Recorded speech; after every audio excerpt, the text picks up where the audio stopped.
Hi friends, எல்லாரும் எப்படி இருக்கீங்க?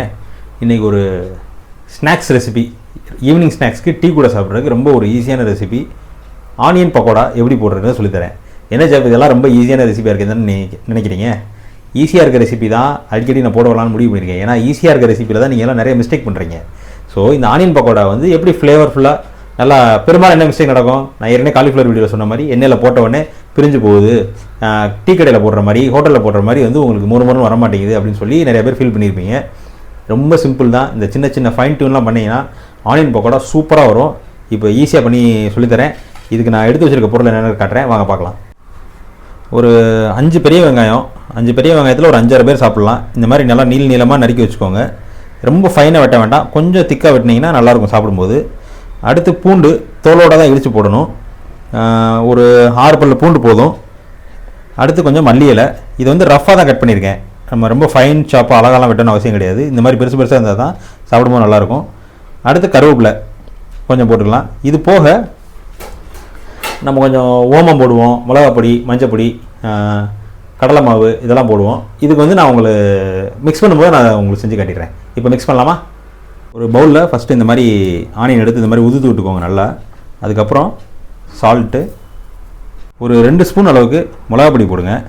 ஏன்னா இந்த மிளகாப்பொடி மட்டும்தான் நம்ம காரம், அதனால் கரெக்டாக 2 ஸ்பூன் போடுங்க. 5 வெங்காயத்துக்கு கரெக்டாக இருக்கும். கொஞ்சோண்டு மஞ்சப்பொடி.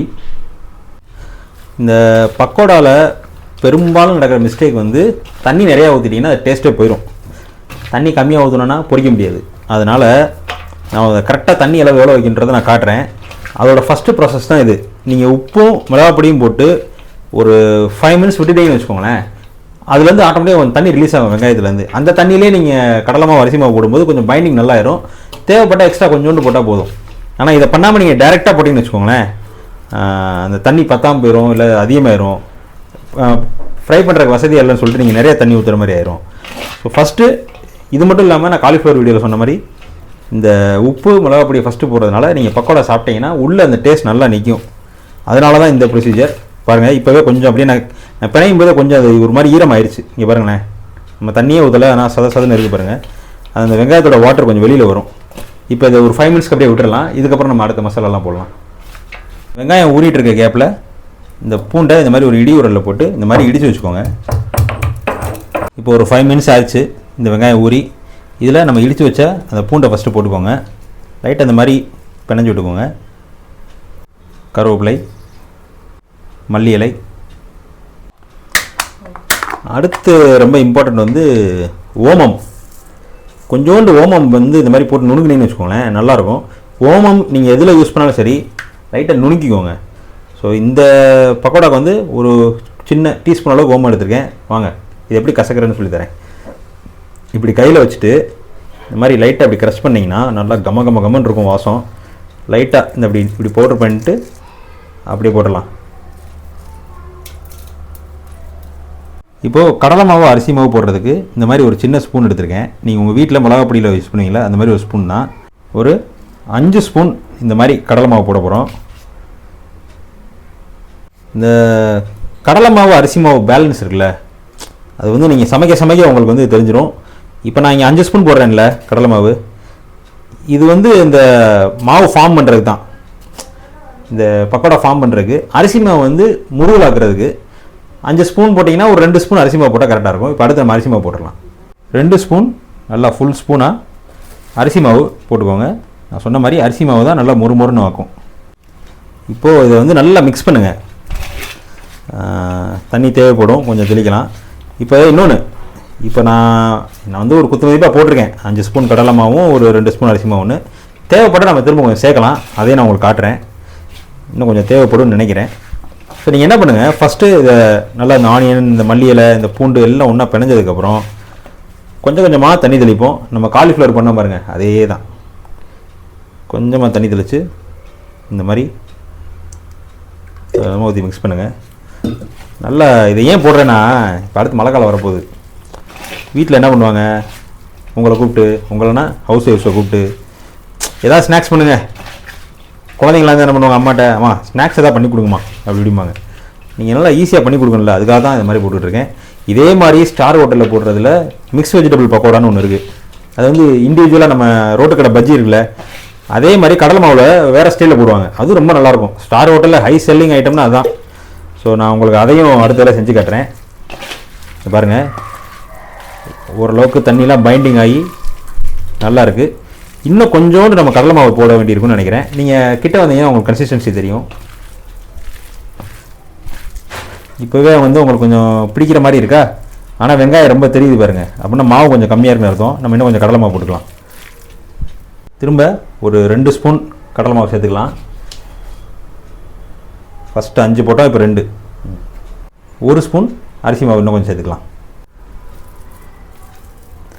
ஸோ இப்போ எவ்வளோ போட்டிருக்கோம்? ஃபஸ்ட்டு ஒரு 5 கடலை மாவு போட்டோம், இப்போ ஒரு 2 போட்டிருக்கோம். ஸோ 7 ஸ்பூன் கடலை மாவு, டோட்டலாக 3 ஸ்பூன் அரிசி மாவு.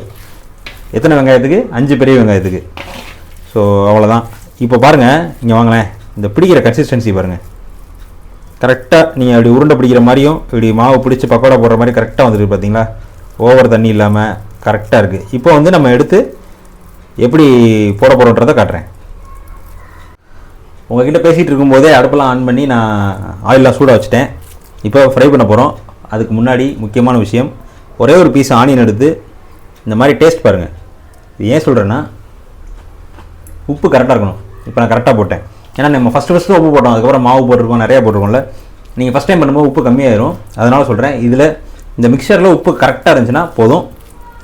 எண்ணெய் சூடாகி கரெக்டாக இருக்குது. இங்கே பாருங்கள், புகையெல்லாம் வராமல். கையை கிட்ட வச்சு போடலாம். வாங்க காட்டுறேன். இப்போது இந்த மாதிரி ஒரு கையளவு எடுத்துகிட்டு அதை 3ஆக பிரித்து போடுங்க. எண்ணெய் வந்து இப்போ நல்லா ஃபுல் ஹீட்டில் இருக்கணும். நல்லா பாருங்கள், இந்த மாதிரி ஒரு கை எடுக்கிறேன், அதை 3ஆக பிரித்து போடுறேன். தனித்தனி இடத்துல போடுங்க, பக்கத்தில் போட்டிங்கன்னா ஒட்டிக்கிறோம். இப்போது கொஞ்சமாக அதை திருப்பி விட்டுக்கோங்க. அந்த நம்ம போட்ட தூள் பக்கோடாவை லைட்டாக அப்படி திருப்பி விட்டுட்டு, கொஞ்சம் அந்த வெளியில் இருக்க நீங்கள் இந்த கரண்டியில் தொடும்போதே உங்களுக்கு தெரிஞ்சிடும். நீங்கள் தொடும்போது சாஃப்டாக இருக்குன்னா அடுப்பை குறைக்க வேண்டாம். கொஞ்சம் கிறிஸ்பியாக இருந்துச்சுன்னா அடுப்பை குறைச்சிடலாம். அப்போனா வெளிப்பக்கம் வெந்துருச்சுன்னு அர்த்தம்.